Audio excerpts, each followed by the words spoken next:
Hola, ¿qué tal, Jacob? Bienvenidos a un video más de El Jacob. Pues pensaba Carlos Loret de Mola y Denise Dresser que nunca pasaría, pero resulta que Loretito se les termina volteando en pleno programa y termina defendiendo nada más y nada menos a AMLO, el magnífico, increíble, pero cierto, ya que al parecer se le iban toda la mesa que al parecer tienen ahí Loretito con latinos y con todos ahí estuvo porque estuvieron sobres y sobres y sobres de AMLO, y a Lorenzo Córdoba pues le salió lo AMLO, le salió lo Chairo que tenía dentro. Así que pues bueno, sin más preámbulo, pues veamos de qué se trata, cómo estuvo y ahorita comentamos por qué no.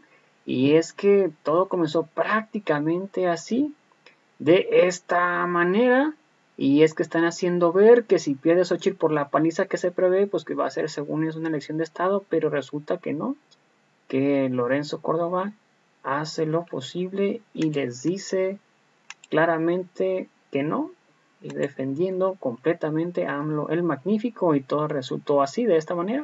México ha estado viviendo desde hace 6 años un proceso de erosión democrática, no que viniéramos de una democracia. Lo que temo es que el 2 de junio se reanude y tal vez arrecie el proceso de destrucción y de retroceso democrático empujado por el... México ha estado viviendo desde hace 6 años un proceso de erosión democrática, no que viniéramos de una democracia perfecta, no era una defensa del pasado, pero hay un guión a nivel internacional que están siguiendo muchos autócratas que llegan al poder por la vía electoral y ya en el poder utilizan los instrumentos de la democracia para debilitar a esa democracia. Lo hemos visto en decisión tras decisión, en asalto presidencial a las instituciones que construimos para que fueran contrapesos incipientes. Y en la campaña se reforzó esta propensión hegemónica de Morena en el poder. Un presidente que exigía una legislación electoral restrictiva a partir del 2007, que viola la propia ley que él mismo impulsó, una autoridad electoral debilitada, que persigue al presidente exhortándolo que por favor no viole la ley. 30 veces. Le pidió lo mismo 30 veces. 30 veces. Una autoridad electoral que es más laxa con Morena que con los partidos de oposición. Un tribunal electoral cuyos magistrados no están completos. Y una autoridad también en muchos sentidos capturada por el partido oficial. Una pre-campaña de Claudia Sheinbaum que comenzó con la primera pinta, el primer espectacular de Es Claudia, meses antes del inicio de las contiendas oficiales. ¡Qué cantidad de dinero! Y los 29,000 servidores de la nación yendo casa por casa, en muchos casos, a condicionar los apoyos sociales al voto por Morena. Sí, un universo plagado de ilegalidad y de abusos por parte del partido en el gobierno y por parte del presidente para asegurar que su partido se quede en el poder. Para mí la equidad electoral se rompió hace tiempo, no solo en las campañas, se rompió quizá desde la primera mañanera en la cual el presidente empezó a hacer campaña en favor de su partido y en contra de la oposición. ¿Retrocedió la democracia mexicana, Lorenzo? Bueno, la democracia mexicana creo que está viviendo un proceso de deterioro como la democracia en el mundo. Esto es un fenómeno global. Y creo que hemos vivido años de regresión democrática muy importante, alentada por una condición inédita de los gobiernos de la transición, es decir, los gobiernos democráticos. Nunca un gobierno desde 97, desde la segunda mitad del Cedillo, nunca un gobierno había contado con una mayoría blindada en el legislativo, que es lo que provocó que se reactivaran muchos de los resortes que creímos habíamos erradicado y que simple y sencillamente estaban adormilados del viejo presidencialismo autoritario.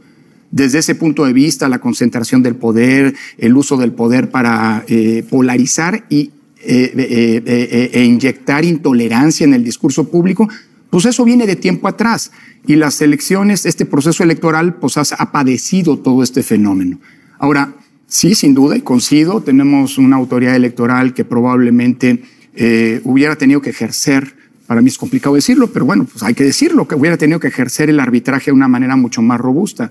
Recuerdo en 2021 que la entonces secretaria de Gobernación me dijo, siendo presidente del INE, es que el mejor árbitro, lo decía Woldenberg, es el árbitro discreto.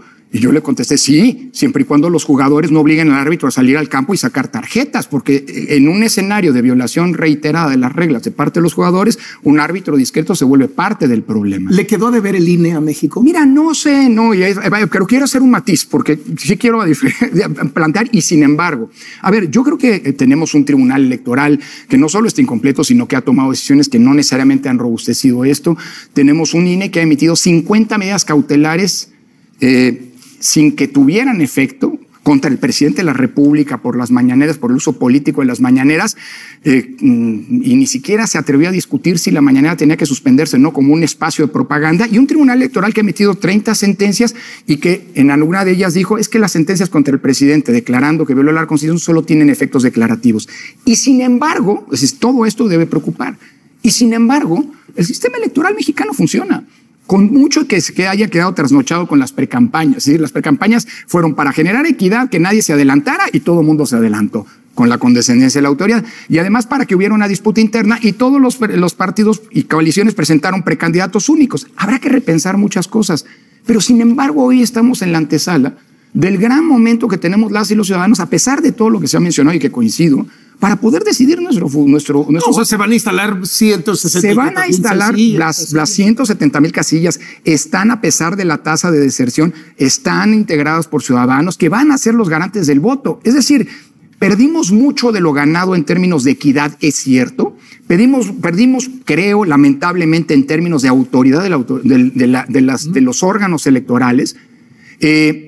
Quedaron a deber las campañas. Yo sigo insistiendo que estas campañas nos dejaron mucho y muchos elementos para votar, entre otras cosas, gracias al último claro debate. ¿Qué representan? Pero ¿sabes qué, Carlos? No es la primera vez que en la etapa de la democracia estas condiciones han existido y al final del día son las y los ciudadanos los que deciden qué hacer. En el año 2000 no había equidad, no teníamos muchas de estas reglas y la ciudadanía provisiona alternancia. Entonces yo creo que están dadas las bases para refrendar el próximo domingo y nuestro compromiso como sociedad con la democracia, con independencia de los actores, que eso sí han quedado a deber.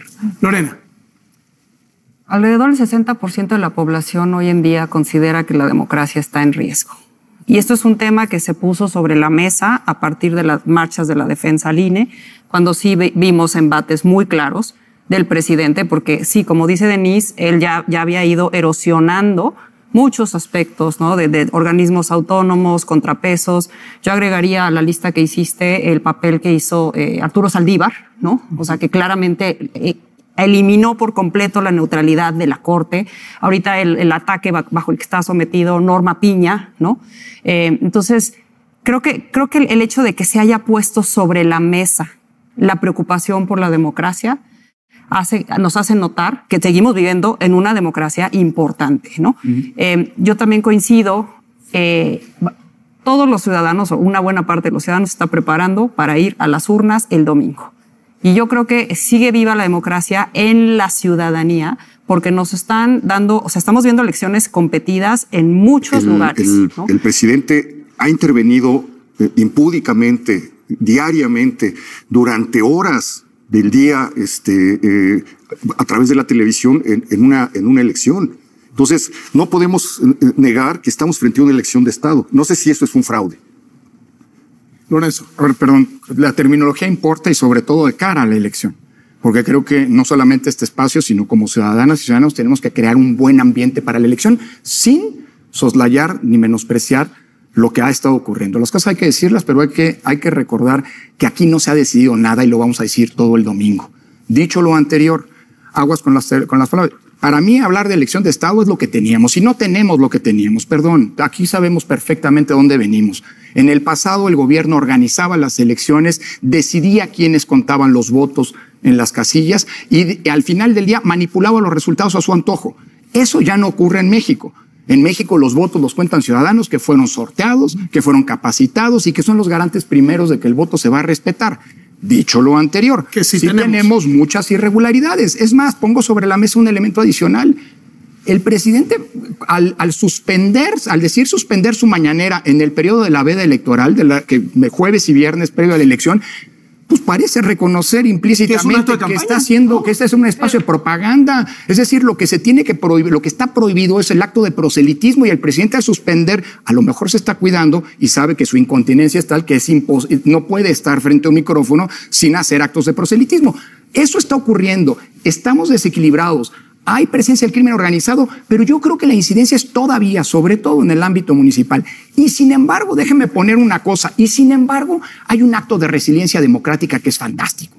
Está circulando como nunca antes en las redes videos que están retomando el manual de votos válidos del INE, en donde te dicen, te pidieron que tomes una fotografía, vota por el partido que te obligaron. Tómale la fotografía con el certificado, el numerito, o lo que te den para garantizar, y después ponle no. Y vota por quien quieras. En efecto, el manual del INE te dice que eso es un voto válido por la nueva alternativa, no por la anterior. Esa es la gran maravilla de la democracia. No estoy diciendo que no haya riesgos, no estoy diciendo que no haya irresponsabilidades, no estoy diciendo que no haya peligros. ¿Da para anular si la elección es cerrada? Sí, a ver, si se demuestran violaciones graves, eventualmente sí, pero además es... Pero con lo que ves sobre la mesa, la intervención del presidente, yo creo que no, y debemos que tener cuidado con la nulidad. Eventualmente nulidades, municipios se podrán anular cuando se demuestre esa intervención, pero se ha abaratado el tema de la unidad. Yo recuerdo a un exgobernador de Michoacán diciendo y viéndome a visitar al INE con las pruebas, según él, que fue a presentar incluso a la OEA, del fraude. ¿Sabes qué eran las pruebas? Actas de votación. Digo, no seamos serios, la nulidad es algo delicadísimo y habría que utilizarlo como última válvula de escape. Por lo pronto, hay que salvaguardar la democracia. Discrepo de ti en cuanto a que esto no es una elección de Estado, porque en mi interpretación, elección de Estado sí era lo que había en el pasado, y veo a un partido en el presente intentando resucitar esas viejas prácticas con pretensiones claramente hegemónicas y copiando lo que hacía el viejo PRI antes de la transición, que es poner todos los recursos que tiene a su disposición el partido en el gobierno, utilizando los servidores de la nación, los programas sociales, que por cierto se adelantaron los pagos antes de la elección, manipulando a las instituciones electorales para que estén más de su lado, presionando así el descrédito absoluto de la oposición, inventando, mintiendo sobre la oposición, utilizando a los gobernadores para que espectaculares, camiones. A ver, hoy estamos viendo el traslado de personas al mitin final de Claudia Sheinbaum.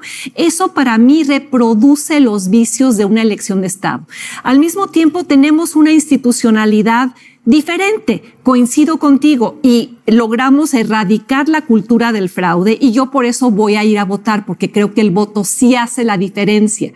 Pero y sí va a contar. Y sí va a contar. Antes no se contaba.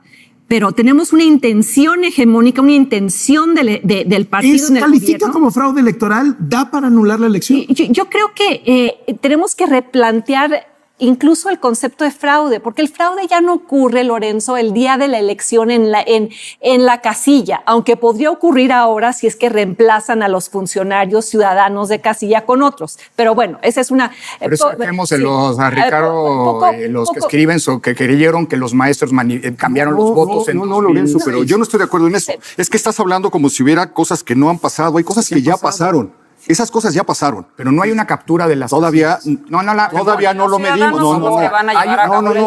Pero es que estás informando dos cosas. Perdón, nada más una cosa. Tienes toda la razón, Denise, pero también durante los gobiernos del PAN y del PRI, en la época de la transición, se usaban políticamente programas sociales, se acarraba gente a los mítines. A ver, no hay equivalencia, Lorenzo, perdóname, pero no es más lo grave mismo. lo que está pasando. Me parece mucho más grave lo que está pasando. Pero yo creo que no estamos... Y no estoy haciendo una defensa del PRI y del PAN. Pero no estamos como en 88, perdón. Y esas eran elecciones de Estado. Hay elecciones irregulares, hay elecciones cargadas, pero elección de Estado quiere decir... Y yo digo, de veras, tengamos cuidado con esto. Elecciones de Estado son en donde el voto de los ciudadanos es lo último que cuenta. Y aquí los votos sí van a contar. Y las van a llevar a cabo los ciudadanos. Las elecciones las van a llevar a cabo los ciudadanos. Eso no se ha perdido. Eso es muy importante. Sí, eso es muy importante. Termina tu argumento, doctor. Decías, esto está pasando. No, es que no podemos pensar, es decir, hay cosas que ya ocurrieron y las campañas empezaron hace 2 años de manera ilegal. las campañas de las corcholatas. Eso ya ocurrió y todo eso fue dejando un efecto. El movimiento del crimen organizado, los movimientos del crimen organizado ya ocurrieron. No es necesario esperar al 2 y su resultado para ponernos a platicar de eso. Estoy de acuerdo en lo que dices. Luego, la siguiente cosa, sí, claro, en 2000 eran otras circunstancias, pero en 2000 había un presidente que estuvo dispuesto a no intervenir. ¿Sí? Y eso no lo tenemos. Ojo. Ese es un retroceso del que sí podemos hablar. Sin embargo, se destinaron 700 millones de pesos de Pemex en favor de la campaña del candidato. A ver, nada más una cosa.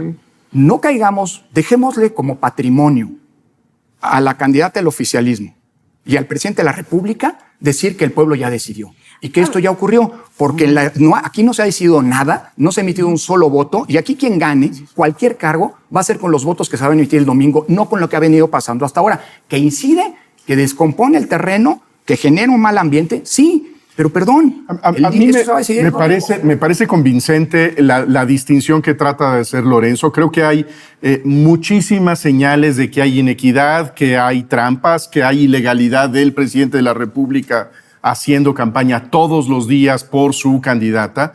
Pero llevar la discusión al extremo de la elección de Estado me parece un exceso.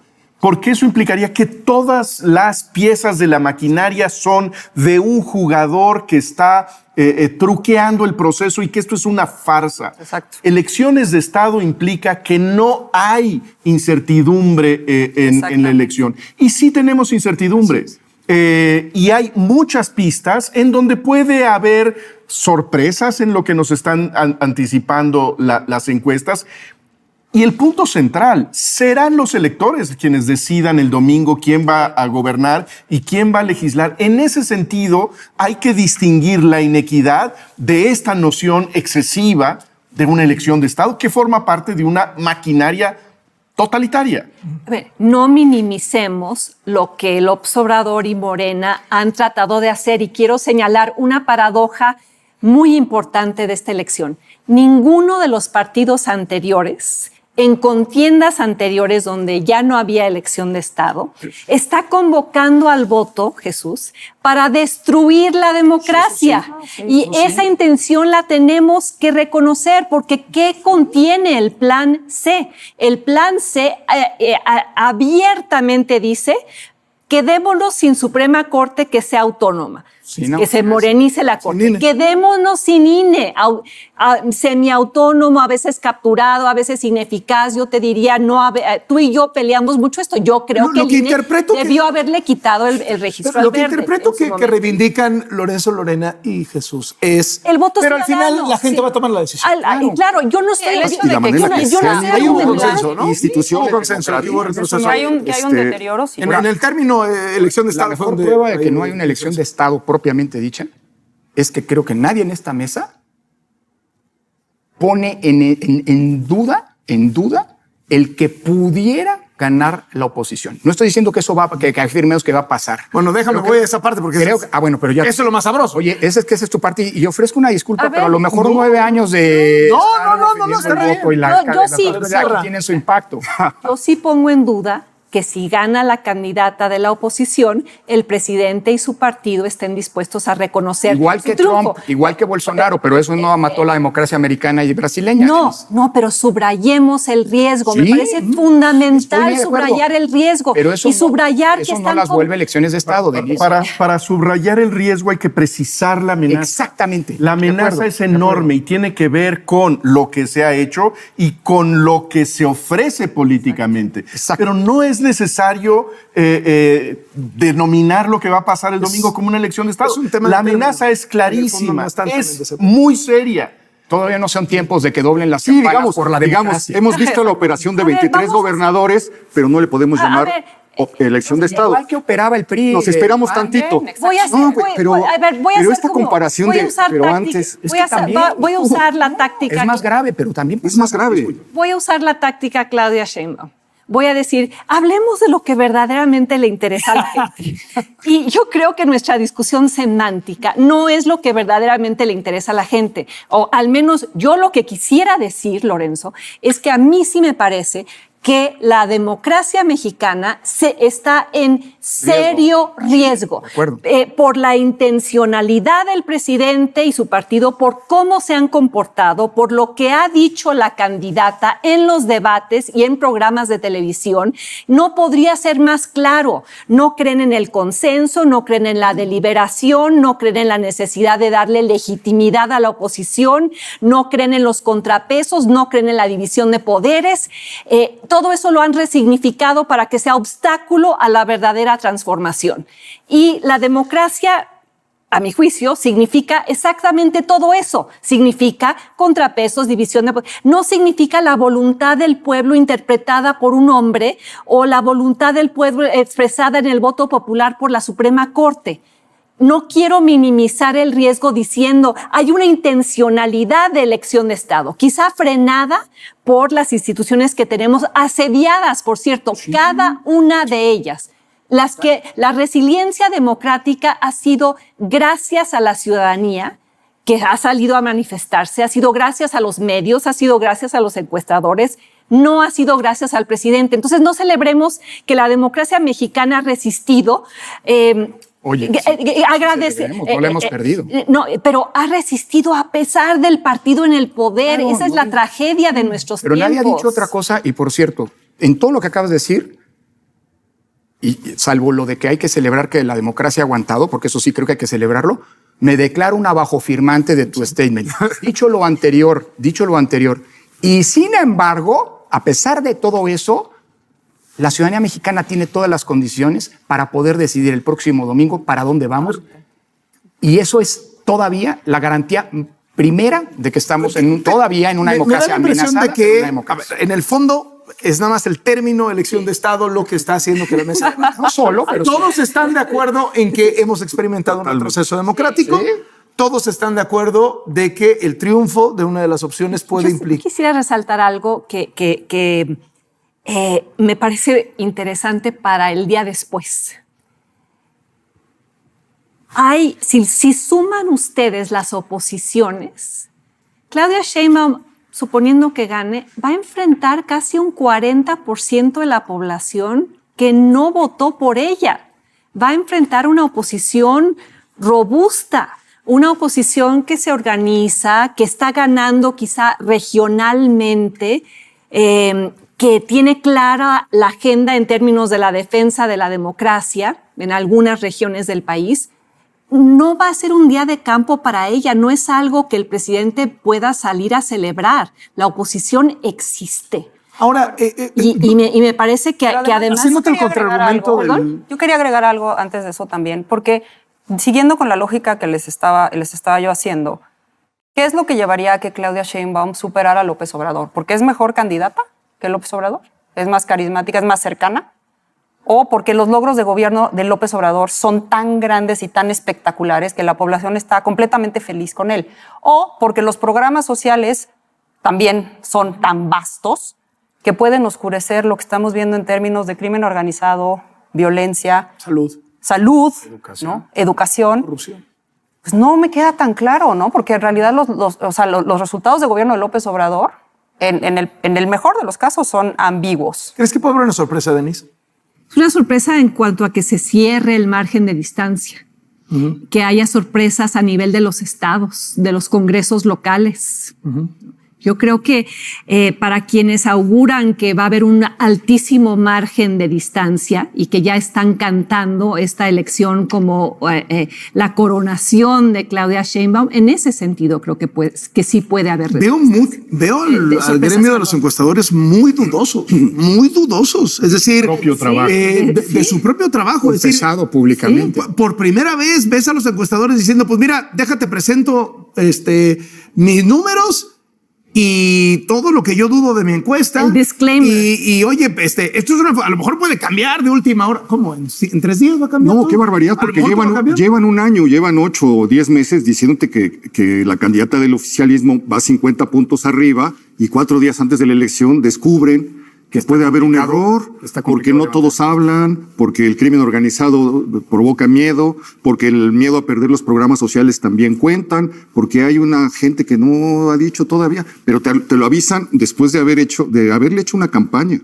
de el arroz ya cocido durante un año a la Bueno, tienda, ¿no? yo vi una entrevista contigo, Lorena, en otro programa, en la que hablabas de la dificultad para encuestar, porque llegabas a casas y estaban ahí los servidores de la nación. Sí, yo lo he dicho que es un ejército y reitero del Y el partido. tema de seguridad y el tema de que no te Por cierto, abren, ¿no? encuestas que si uno va a ver las memorias de fiscalización del INE debieron haberse reportado y casi nunca se reportan. Hay un partido que es consumidor compulsivo de encuestas, porque todo lo define a partir de encuestas, pero no se reportan a la autoridad electoral, lo cual agrava el problema, pero esa es otra historia.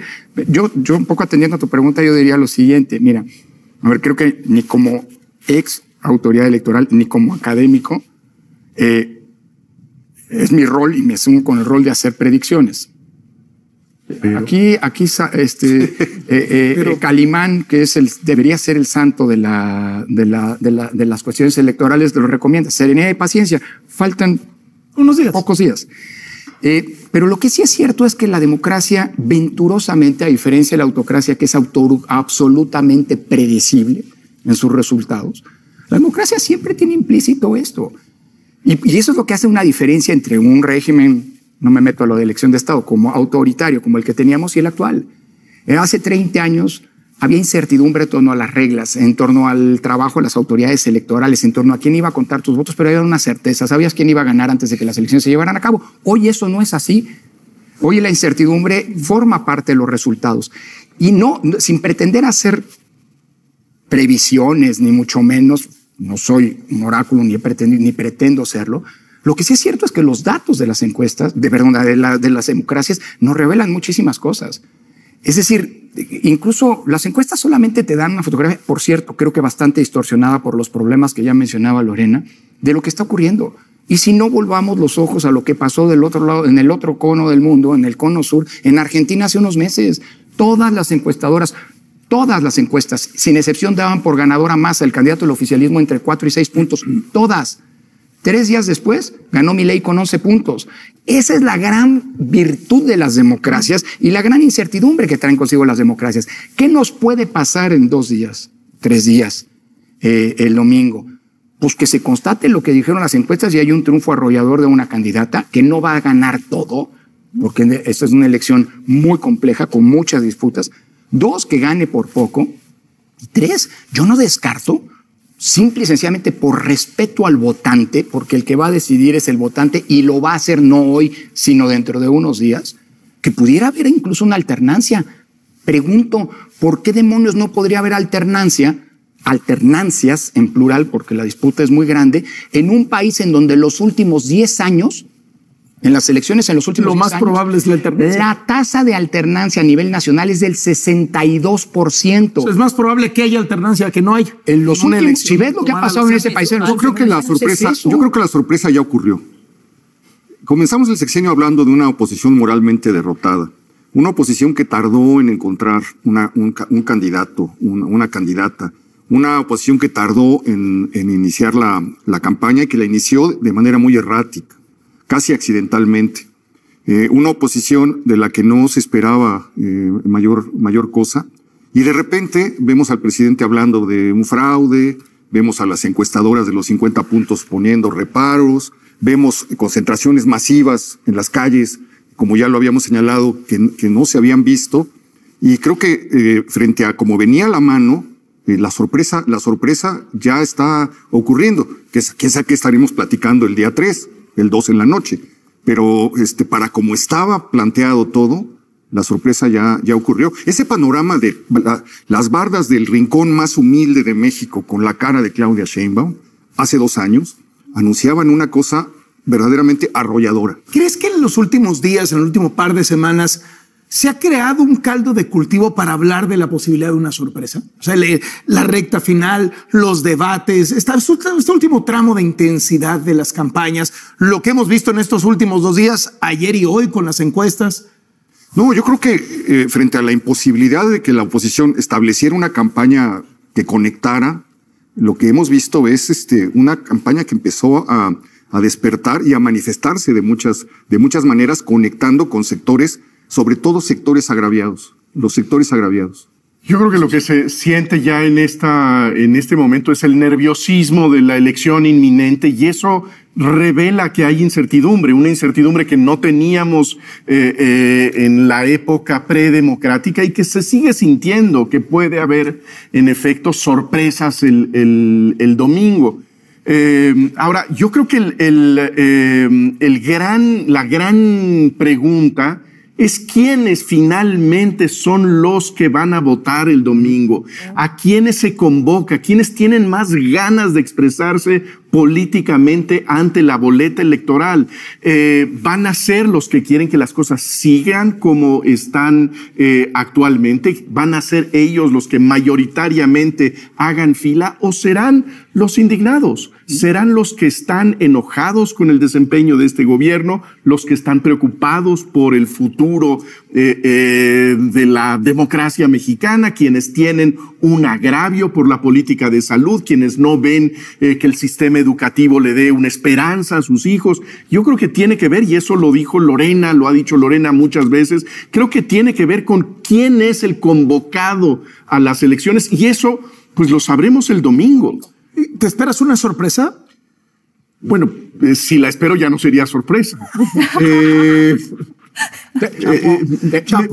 Me gustan las sorpresas. Me parece que hay incertidumbre. Me parece que vamos a ver un panorama diferente al que están dando ya tan resuelto los encuestadores. Me parece que veremos elecciones locales en donde hay alternancia, espero, y sobre todo me gustaría ver, eso a lo mejor ya es más de un deseo, pluralidad. Lorenzo ponía como 3 escenarios: un escenario donde Sheinbaum arrasa, un escenario en donde la ventaja de Sheinbaum es corta y un escenario donde gana Xochitl Gálvez. Importa muchísimo la diferencia, o sea, son 3 escenarios que implican cosas totalmente distintas para el país. O sea, un Morena que pueda ganar la presidencia, pero que no tenga mayoría en el Congreso, que sería el escenario 2, es muy distinto a tener supermayorías como tuvo López Obrador al arranque. No se diga si la oposición se queda con la presidencia, porque además, previéndose un triunfo estrecho de la oposición, que es incluso la esperanza de la oposición, nadie está pensando que la oposición va a ganar por 20 puntos, tendrían un Congreso muy posiblemente sin mayorías. Es decir, son escenarios, pase lo que pase con la presidencia, lo que pasa con las otras. Yo creo que debemos centrar también la atención en el Congreso. Claro. Iba yo a eso, nada más déjame desahogo lo que iba a decir Lorenzo, y te pongo la del Congreso porque me pareció unos segundos, solamente para seguir en la línea de lo que estaba diciendo ahorita Jesús y complementarlo con un dato de lo que ya hablaba Lorena de las clases medias. A ver, ningún gobierno en la época de la democracia ha ganado sin el respaldo de las clases medias. Incluso en el 2018 las clases medias se volcaron. ¿Puede ser la primera vez? Claro que puede ser la primera vez. Pero cuidado, en la Ciudad de México en 2021 la oposición tuvo más votos que Morena, entre otras cosas, porque en Iztapalapa votó y en Tláhuac votó el 37%, y en Benito Juárez votó casi más del 70%. Es decir, cuidado con eso, y eso quién sabe. El triunfo anticipado en una de esas sirve para inhibir a la oposición, pero también a los propios feligreses. Obviamente jala la marca la elección presidencial, Denise, pero está también la de Congreso, que es central para lo que hablabas al inicio, la democracia. Quienes están preocupados por la democracia creo que deberían resaltar la importancia de salir a votar por el contrapeso del Congreso, porque a mí me parece que hay una correlación directa entre los abusos de Andrés Manuel López Obrador de traicionar cosas que prometió en campaña. Jamás dijo en la elección del 2018 que iba a ir tras el INE, tras la Suprema Corte, que iba a militarizar al país. Al contrario. ¿Por qué pudo hacer eso? Porque contó con mayorías suficientes y luego también logró construirlas artificialmente para apoyar esta serie de iniciativas que iban en contra de una agenda de izquierda progresista. A mí me hace mucha gracia los que salen ahora a decir el voto razonado por la izquierda es un voto por Morena. A ver, es una contradicción en términos. El voto razonado por la izquierda, que Morena no representa hoy la izquierda. Entonces, quienes quieren ver eventualmente una izquierda más moderada, racional o contenida, a una Claudia más pragmática si es que gana. Eso se juega en el Congreso. Si tienen mayoría calificada, van a instituir todo lo que prometen en el Plan C, que es, insisto, abiertamente la instauración de un sistema de partido hegemónico como lo tuvimos antes de la transición a la democracia. Y entonces ya no tendríamos lo que sí fue un logro. Lo llama Przeworski, la democracia es la institucionalización de la incertidumbre. Antes del 80 y del 94 no teníamos incertidumbre. Ahora qué bueno, la tenemos, la podemos perder. Sin duda. Un dato adicional. Creo que lo dije en esta mesa en alguna ocasión y es documentable. En la noche del 1 de julio de 2018, el discurso de Andrés Manuel, después de los resultados en el Hilton ante sus cercanos y en el Zócalo, son discursos de Estado. O sea, llamando a la conciliación, diciendo que hay que dejar atrás las cicatrices. Agradeciéndoles a ustedes su labor. Sí, hasta al INE le agradeció la labor, ¿sí? Discretamente, pero sí lo hizo. Pero, ¿cuándo cambió el discurso? ¿Cuándo empezó con este discurso de ustedes y nosotros? Una semana después, cuando con los resultados electorales se dio cuenta que había ganado la mayoría en el Congreso. Exactamente. Es decir, a partir de ese momento se acabó la unidad, se acabó el gobierno para todos. Cuando le quitaron la banda y le pusieron la corona. Es documentable. Y un dato más, cuando logró que los del Verde se saltaran a Morena. Bueno, se tardó un poquito más, no fue muy difícil, pero es lo mismo que probablemente exigiría o conseguiría del PRI. Pero si fíjate, es que ganan que es muy interesante porque hace 6 años había una especie de fiebre obradorista, una euforia que acompañaba a Andrés Manuel López Obrador. Esa fiebre y esa euforia se evaporó. Esa ya no queda, no se percibe, se olía, se sentía, era tan fuerte que se palpaba. Eso no está. No sé si era Lorena quien lo anotaba, pero parece que la motivación no está en el oficialismo en estas elecciones. La motivación parece haberse movido y a lo mejor eso se va a reflejar en las urnas, ¿no? Bueno, sí, yo ahorita lo que vi, y sobre todo ya en recientes semanas, ¿no? Y sobre todo a raíz de básicamente el último debate, la marea rosa, ¿no? Las concentraciones en diversas ciudades. Yo creo que el voto opositor en este momento se siente un poco más motivado, ¿no? Y yo el otro día ponía 2 extremos, ¿no? Estábamos en un foro y yo les preguntaba, ¿quién cree que tiene más posibilidades de salir a votar? Una de las personas que estuvo ahí en el Zócalo a 30 grados, con el plantón del CENTE, con la doble contingencia, un domingo, o una persona en Chiapas que tiene un programa social, ahorita con los niveles de inseguridad que hay, y sabiendo que Morena pues ya ganó. A ver, distinguiría 2 cosas. Uno, la litigiosidad, que eso no me gusta hacer futurismo, pero de nuevo, viendo hacia atrás, esa va a haber. Tenemos un sistema hecho que estimula la litigiosidad. O sea, pero eso hay que sacarlo de la ecuación, porque además no es nada atípico ni nada malo. Qué bueno que se impugne. Tenemos canales institucionales precisamente para procesar esas impugnaciones y no ha habido una sola sentencia de algún tribunal electoral en los últimos 10 años relacionada con los resultados electorales, las que ponen fin a las disputas electorales, que no haya sido acatada. Es decir, en los últimos 10 años se desterraron del escenario electoral mexicano los conflictos postelectorales, no la litigiosidad. Así que yo distinguiría 2 cosas. De que va a haber litigiosidad, va a haber. Y por otro lado digo, y qué bueno que la haya, porque es la manera en la que justamente se desahoga eso. Dicho lo anterior. Pero Lorenzo, es que estás suponiendo que estamos en escenarios de los últimos 10 años. No, pero déjame acabar. Y que hay y que los jugadores van a aceptar las reglas del viejo juego. No, yo no dije eso, no lo dije que justamente déjame acabar, porque lo que voy a decir es otra cosa. Una cosa es que se impugne y eso es normal y hasta benéfico que ocurra. Insisto, esa es la canal institucional para despresurizar. Lo otro es que haya una aceptación de la derrota. Y aquello que nos vino a decir Felipe González a finales de los 90, de la aceptabilidad de la derrota como condición de funcionamiento de la democracia, eso no forma parte de nuestra cultura política, de ningún partido, de unos más, de unos menos, pero todos en su momento han alegado fraudes para justificar sus derrotas. Y mucho me temo que eso va a ocurrir. Va a ocurrir incluso ante escenarios en el que haya arrasado, si arrasa Claudia Sheinbaum, pues va a reiterarse y a constatarse a hechos pasados, esa acusación de que había una elección, no digo de Estado, una elección cargada, los dados cargados.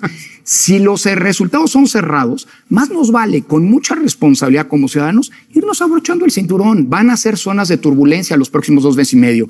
Peor todavía, está anunciado el 12 de marzo, por primera vez en estas campañas electorales, el presidente de la República dijo que estaba fraguando un fraude. El día después, Claudia Sheinbaum lo dijo.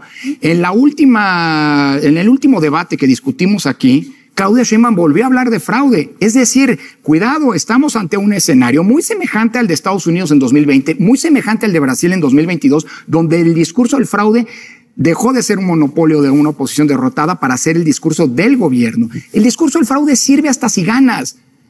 Es decir, algunos lo intentaron en 2018 porque sirve para alimentar la épica del pueblo que lucha en contra de sus enemigos y los vence, ¿no? Y si pierdes, pues perdí porque hubo fraude. Entonces, preparémonos para eso en un escenario cerrado y más, incluso si gana Claudia Sheinbaum, pero pierden el Congreso, van a alegar fraude. Si gana la oposición, además la presidencia, va a ser, ya ven, se los dije hace unos meses que iba a haber fraude y que... Entonces, preparémonos para eso, digo yo. ¿Coincides en que, como dice Héctor, sea el escenario que sea de estos que hemos planteado, al final va a haber un embate contra la democracia y va a haber un conflicto electoral posterior, ya sea porque si ganan con mucha holgura, entonces implementarán el plan C de destrucción de la democracia, si ganan con poca holgura, entonces van a impugnar, si pierden no se diga, etcétera, etcétera? Bueno, sientes que Zapata vive, la lucha sigue. Bueno, conocemos la naturaleza del presidente, ¿no? Yo ya veo al presidente, ¿no? Saliendo a hablar el lunes, ¿no? Ya empezó a decir, ¿no? En 2021 dijo que la clase media se fue contra las clases medias. Ahorita ya acusó a los habitantes de la Ciudad de México, ya no sé cómo les dijo, ¿no? Conservadores. También, no, y también les dijo que ya se habían, no me acuerdo, empanizado. Igual ¿no? que la UNAM, ¿no? Por cierto. Sí. Entonces, sí, puede ser. Ahora, es más difícil. Yo creo que primero pasemos el 2 de junio y antes de hacer, como dice Lorenzo, futurismo, ¿no? De acuerdo. ¿El 3 te lo imaginas complicado? Sí, yo creo que sí, porque además son muchísimas elecciones las que están en juego. Yo creo que muchas pueden quedar cerradas y la verdad es que va a ser muy difícil. 2006 era la presidencial y cuánto nos tardamos, ¿no? En ya decir, ahora sí. Imagínate con todas estas estatales que lucen cerradas, municipales que lucen cerradas, etcétera. Sí. Muchísimas gracias. ¿Me dejas un remate? Y sin embargo, la institucionalidad democrática ha aguantado y si sigue contando con el respaldo de la ciudadanía, va a aguantar, Carlos. Muchísimas gracias de verdad por acompañarnos y estaremos muy, muy al pendiente. Suerte. Suerte para todos. Gracias. Gracias. Y muchas gracias a ustedes por seguirnos en